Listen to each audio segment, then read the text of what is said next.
Okay, we're going to continue on in our Father's Word today. This is 1 Samuel chapter 31, verse 8. And it came to pass on the morrow, when the Philistines came to strip the slain, that they found Saul and his 3 sons fallen into Mount Gilboa. And they cut off his head and stripped off his armor, and sent into the land of the Philistines round about, to publish it in the house of their idols and among the people. And they put his armor in the house of Asheroth, and they fastened his body to the wall of Beth Shean. And when the inhabitants of Jabesh Gilead heard of that which the Philistines had done to Saul, all the valiant men arose and went all night, and took the body of Saul and the bodies of his sons from the wall of Bethshean, and came to Jabesh, and burnt them there. And they took their bones and buried them under a tree at Jabesh, and fasted for 7 days. Now this is the second book of Samuel. The scroll ran out. They ran out of room on the scroll, so they added a second book because the scroll wasn't big enough.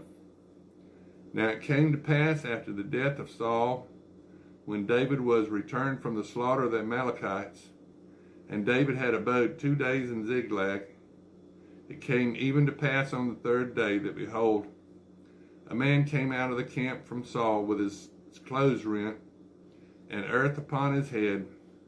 And so it was, when he came to David, that he fell to the earth and did obeisance. And David said unto him, From whence comest thou? And he said unto him, Out of the camp of Israel am I escaped. And David said unto him, How went the matter? I pray thee, tell me. And he answered, That the people are fled from the battle, and many of the people also are fallen and dead. And Saul and Jonathan his son are dead also. And David said unto the young man that told him, How knowest thou that Saul had Jonathan and his son, Jonathan his son be dead? And the young man told him and said, What I happened by chance upon Mount Gilboa.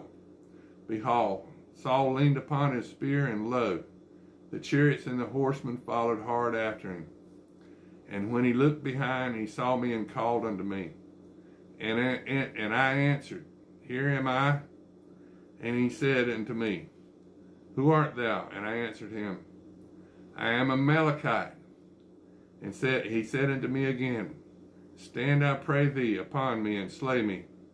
For anguish is come upon me, because my life is yet whole in me. So I stood upon him and slew him, because I was sure that he could not live after that he was fallen. And I took the crown that was upon his head and the bracelet that was on his arm, and I brought them thither unto my Lord. Then David took hold on his clothes and rent them, and likewise all the men that were with him. And they mourned and wept and fasted until even for Saul and for Jonathan his son, and for the people of the Lord, and for the house of Israel, because they were fallen by the sword. And David said unto the young man that told him, Whence art thou? And he answered, I am the son of a stranger, an Amalekite. And David said unto him, How was thou not afraid to stretch forth thine hand to destroy the Lord's anointed? And David called one of the young men, Go near and fall upon him. And he smote him that he died. And David said unto him, Thy blood be upon thy head, for thy mouth has testified against thee, saying, I have slain the Lord's anointed. And David lamented with this lamentation over Saul and over Jonathan his son. He also bade them to teach the children of Judah the use of the bow. Behold, it is written in the book of Jasher, The beauty of Israel is slain upon thy high places. How are the mighty fallen? Tell it not in Gath, Publish it not in the streets of Ashkelon, lest the daughters of the Philistines rejoice, lest the daughters of the uncircumcised triumph. Ye mountains of Gilboa, let there be no dew, neither let there be no rain upon you, nor fields of offerings. For there the shield of the mighty is vile cast away, the shield of Saul as though he had not been anointed with oil. From the blood of the slain, from the fat of the mighty. The bow of Jonathan turned not back, the sword of Saul returned not empty. Saul and Jonathan were lovely and pleasant in their lives, and in death they were not divided. They were swifter than eagles, and they were stronger than lions. Ye daughters of Israel, weep over Saul, who clothed you in scarlet with other delights, who put on ornaments of gold upon your apparel. How are the mighty fallen in the midst of the battle? O Jonathan, thou wast slain in thine high places. I am distressed for thee, my brother Jonathan. Very pleasant hast thou been unto me. Thy love to me was wonderful, passing the love of women. How are the mighty fallen, and the weapons of war perished. Now this is 1 Samuel chapter 2. And it came to pass after this that David inquired of the Lord, saying, Shall I go up into any of the cities of Judah? And the Lord said unto him, Go up. And David said, Whither shall I go? And he said, Unto Hebron. And David went up thither, and his 2 wives also, and Ahinoam the Jezreelitess, and Abigail Nabal's wife the Carmelite.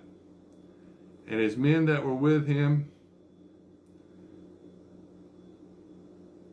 did David bring up, every man with his household, and they dwelt in the cities of Hebron.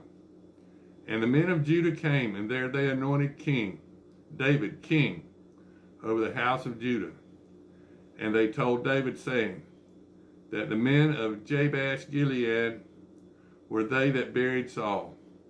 And David sent messengers unto the men of Jabesh Gilead, and said unto them, Blessed be you of the Lord, that ye have showed this kindness unto your Lord, and even unto Saul, and have buried him. And now the Lord showed kindness and truth unto you, and I also will requite you this kindness, because ye have done this thing. Therefore now let your hands be strengthened, and ye be valiant. For your master Saul is dead, and the house of Judah hath anointed me king over them. But Abner the son of Ner, captain of Saul's host, took Ishbosheth the son of Saul, and brought him over to Mahanaim, and made him king over Gilead, and over the Ashurites, and over Jezreel, and over Ephraim, and over Benjamin, and over all Israel. Ishbosheth, Saul's son, was 40 years old when he began to reign over Israel, and reigned 2 years. But the house of Judah followed David. So you had 7 years of King David, and then 33 years he was over the 10 northern tribes also. So you had 40 years of King Saul, 40 years of King David, and 40 years of King Solomon. 40 means probation. But the house of Judah followed David. And the time that David was king in Hebron over the house of Judah was 7 years and 6 months. And Abner the son of Ner, and the servants of Ishbosheth the son of Saul, went out from Mahanaim to Gibeon. And Joab the son of Jeruiah and the servant of David went out and met together by the pool of Gibeon.